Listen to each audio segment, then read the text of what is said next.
Assalamualaikum warahmatullahi wabarakatuh. Di sini saya akan membacakan materi yang berjudul Aspek Perpajakan Khusus Firma dan Persekutuan Komanditer dan CV. Tujuannya adalah, yang pertama, memahami pengertian antara firma dan persekutuan komanditer. Yang kedua, mengenal karakteristik firma dan persekutuan komanditer. Yang ketiga, memahami perbedaan perlakuan perpajakan gaji direktur yang dibayarkan oleh firma dan CV yang modalnya tidak terbagi atas saham. Selanjutnya ada pengertian firma dan CV. Firma adalah sebuah bentuk persekutuan untuk menjalankan usaha antara dua perusahaan atau lebih dengan memakai nama bersama. Ini ada persekutuan komanditer atau CV. Adalah bentuk badan usaha yang didirikan oleh dua orang atau lebih, di mana terdapat sekutu aktif yang mengelola dan sekutu pasif yang hanya menyetorkan modal. Ini ada dasar hukum, firma dan CV. Firma, pasal 16-35 KUHD mengatur tentang pendirian, tanggung jawab, dan hak sekutu dalam firma. Permenkumham nomor 17 tahun 2018 mengatur pendaftaran firma secara resmi melalui Sistem Administrasi Hukum Umum atau AHU di Kementerian Hukum dan HAM. Selanjutnya ada dasar hukum CV. Pasal 19-21 KUHD menjelaskan struktur CV termasuk peran sekutu aktif komplementer dan sekutu pasif atau komanditer. Permenkumham nomor 17 tahun 2018 sama seperti firma, CV juga wajib didaftarkan secara resmi agar memiliki kekuatan hukum dan bisa beroperasi secara legal. Oke, selanjutnya saya akan menjelaskan karakteristik dari firma dan CV. Karakteristik badan usaha firma dan CV diantaranya pertama, firma memiliki tanggung jawab penuh atas utang perusahaan dan tidak terbatas. Sedangkan CV hanya bertanggung jawab untuk jumlah modal yang disetorkan dan tidak berhak mengelola perusahaan. Yang kedua, firma bubar jika ada anggotanya keluar atau meninggal dan menandakan ikatan personal ini kuat. Sedangkan CV tidak bubar otomatis jika sekutu pasifnya keluar atau meninggal. Oke, yang ketiga, firma didirikan oleh dua orang atau lebih dengan perjanjian kerjasama dan semua anggotanya harus aktif. Sedangkan CV didirikan dari dua jenis sekutu. Yang pertama sekutu aktif, mengelola usaha dan bertanggung jawab penuh. Kedua, ada sekutu pasif atau komanditer, hanya menyetorkan modal, tidak ikut mengelola dan tanggung jawabnya terbatas. Di sini ada kelebihan dan kekurangan dari badan usaha firma. Saya akan menjelaskan kelebihannya firma. Firma mudah dapat pinjaman karena adanya akta notaris dan keputusan kolektif membuat firma lebih dipercaya oleh lembaga keuangan. Yang kedua, modal awal besar dan keuntungan dibagi sesuai dengan modal.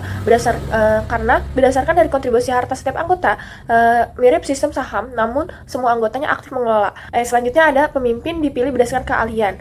Karena pemilihan pemimpin didasarkan dengan kemampuan masing-masing anggotanya. Bahkan bisa memiliki lebih dari satu pemimpin.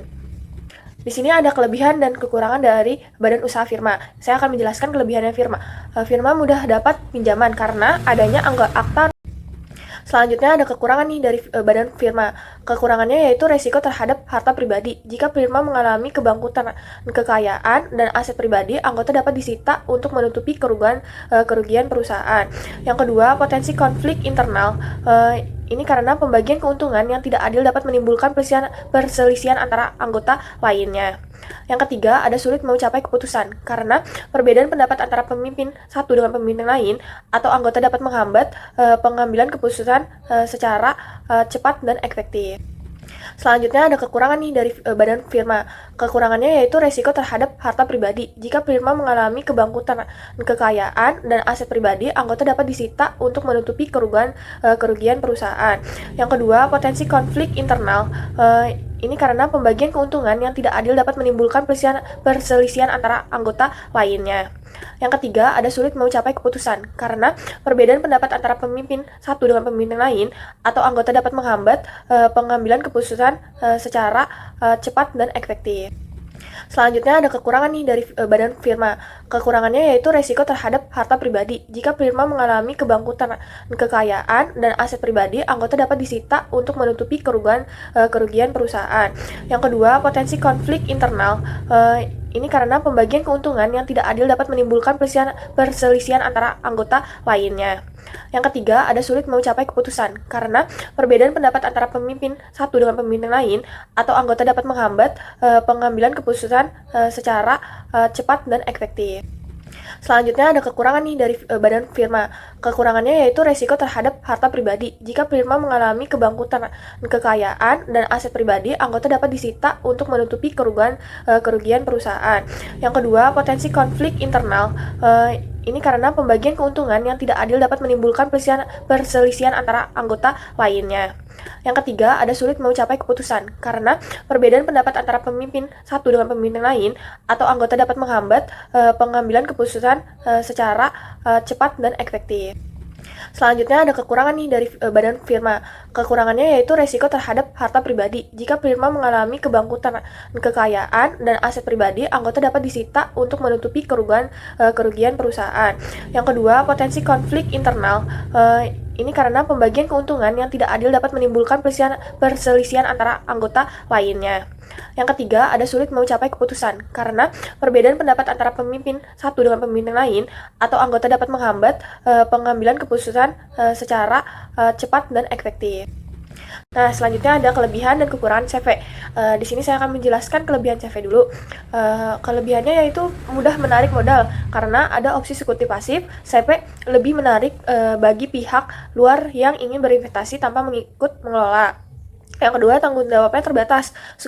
Hanya sekutu pasif bertanggung jawab sebesar modal yang disetorkan, sehingga resiko pribadi lebih rendah. Yang terakhir, ada pengelolaan fokus, yang mana pengelolaan usaha hanya dilakukan oleh sekutu aktif sehingga terarah dan efisien. Nah, selanjutnya ada kelebihan dan kekurangan CV. Di sini saya akan menjelaskan kelebihan CV dulu.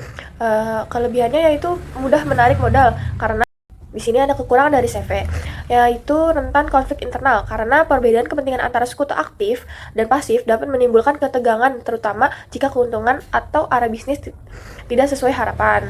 Yang kedua, ada sulit menarik investor eksternal, karena struktur CV tidak memungkinkan kepemilikan saham. Investor luar cenderung enggan menanamkan modal tersebut. Oke, yang terakhir ada transparansi terbatas. CV tidak diwajibkan untuk mempublikasikan laporan keuangan secara terbuka, sehingga bisa menimbulkan keraguan pihak ketiga. Oke, setelah kita mengetahui pengertian, karakteristik, dan juga kelebihan kekurangan CV maupun firma, kita lanjut ke contoh soal nih. Contoh soal nomor 1, terkait tujuan pembahasan kita yang ketiga, yaitu perbedaan perlakuan perpajakan. Di contoh soal nomor 1 ini, kita ke modal tidak terbagi atas saham dengan data perusahaannya. Firma Makmur Bersama didirikan oleh 3 orang sekutu aktif pada tahun pajak 2024. Firma ini mencapai peredaran bruto sebesar 20 miliar. Dari laporan keuangan komersial, laba bersih firma tercatat sebesar 1,8 miliar. Angka laba ini sudah diperhitungkan untuk pembayaran gaji kepada salah satu sekutu aktif yang menjabat sebagai direktur operasional sebesar 200 juta selama setahunnya. Nah, pertanyaannya, bagaimana perlakuan pajak atas gaji yang dibayarkan kepada sekutu aktif tersebut? Lalu, berapakah PPh badan yang harus dibayar oleh firma Makmur Bersama, dan apakah firma wajib memotong PPh pasal 21 atas gaji tersebut? Oke, untuk pertanyaan nomor 1, bagaimana perlakuan pajaknya?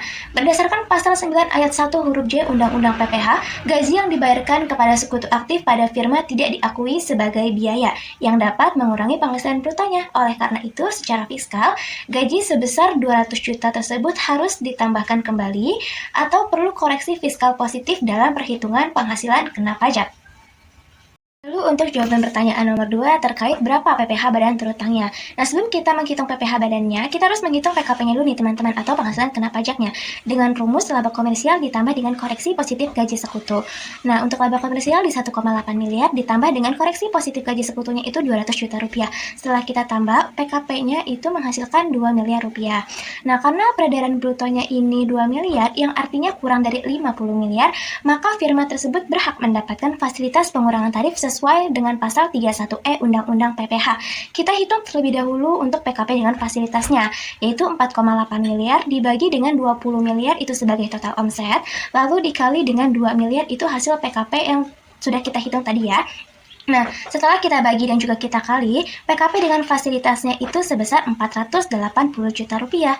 Lalu setelahnya kita menghitung PKP tanpa fasilitas dengan rumus total PKP, hasil PKP dikurang dengan hasil PKP dengan fasilitas, yaitu 2 miliar dikurang dengan 480 juta, hasilnya 1 miliar 520 juta rupiah.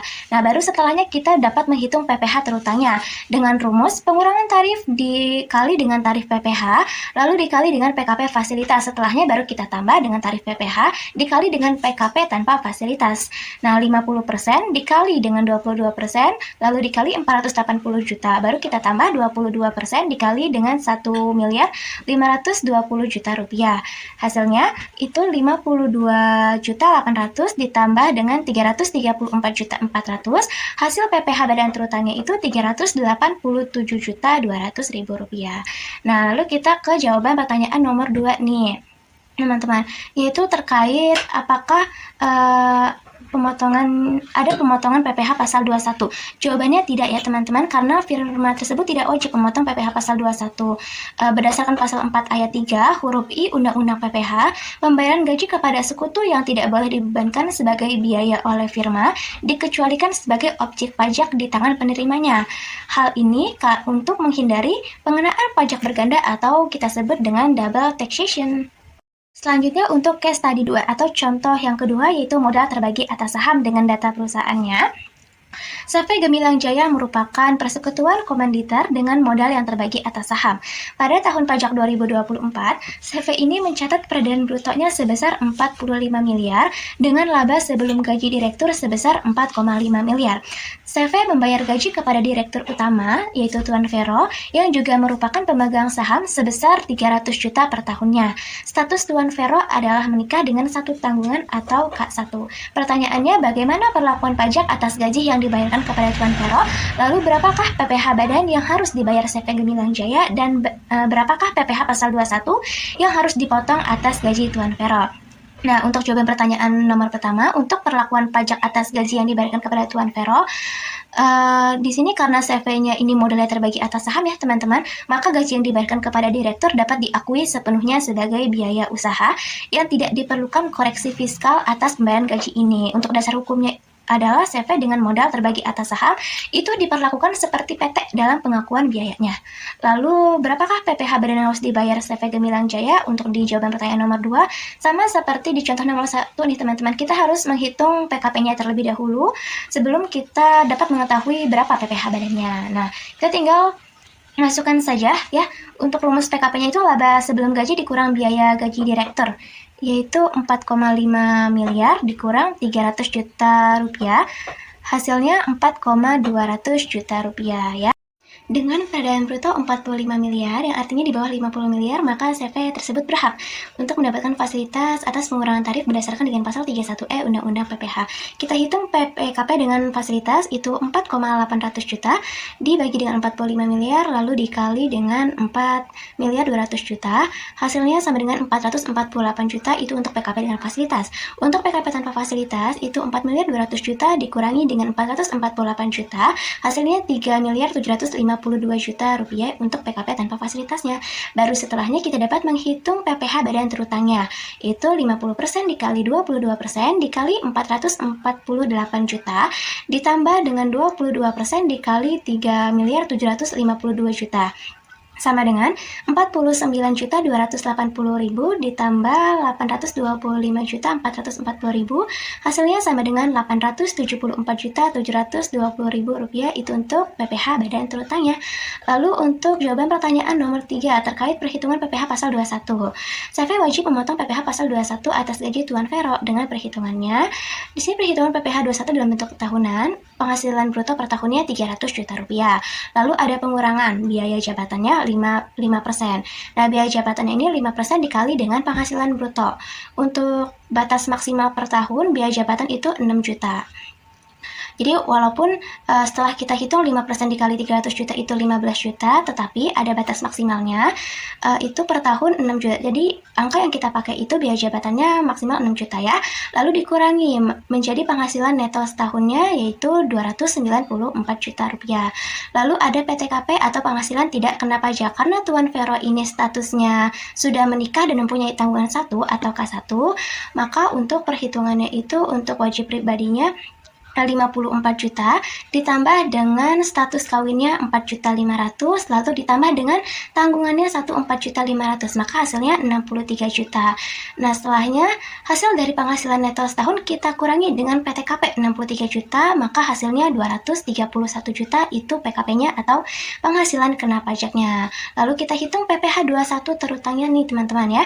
Untuk PPh 21 terutangnya kita menggunakan dua tarif, yaitu di tarif 5% dan juga di tarif 15%. Untuk tarif 5% dikali 60 juta, karena untuk batas maksimal di tarif 5% itu 60 juta ya teman-teman. Lalu sisanya itu baru kita menggunakan tarif di 15%, yaitu dikali sisanya 171 juta, hasilnya 28.650.000, itu untuk potongan PPh pasal 21 atas gaji Tuan Vero, seperti itu. Bisa dapat kita simpulkan bahwa dalam memilih bentuk badan hukum yang tepat untuk memulai bisnis, penting untuk mempertimbangkan kebutuhan dan tujuan bisnisnya itu apa.